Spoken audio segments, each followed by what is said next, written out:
এই যে যে দেখতে পাচ্ছেন গাছগুলো টপের মধ্যে আছে, এগুলো কিন্তু রিয়েল গাছ, মানে বাস্তব গাছ। মূলত এটা হচ্ছে একটা মানে কচু গাছ। ধরতে গেলে আমাদের বাংলাদেশে আমরা তো কচুই বলি।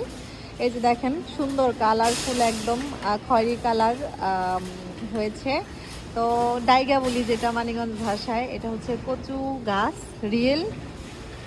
এটার দামটা আপনাদের সাথে শেয়ার করি। এটার প্রাইস এখানে দেওয়া আছে হচ্ছে $30। এই গাছটার দাম হচ্ছে বাংলাদেশে পড়বে 2500 টাকারও বেশি, মানে 3000 একটু কম। দেখেন এই কচু গাছটার দাম মানে বাংলাদেশে 3000 টাকা, আর কানাডার হচ্ছে মানে 3000 টাকা হবে না, 2500-র বেশি হবে, 3000 একটু কম হবে।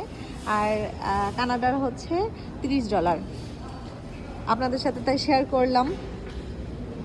একটু দাম বেশি তাই না বন্ধুরা? একটু বেশি দাম বেশি মনে হচ্ছে আমার কাছে। কম হলে আমি এই গাছটা নিতাম, বাসায় রেখে দিতাম। তো যাই হোক, বাই।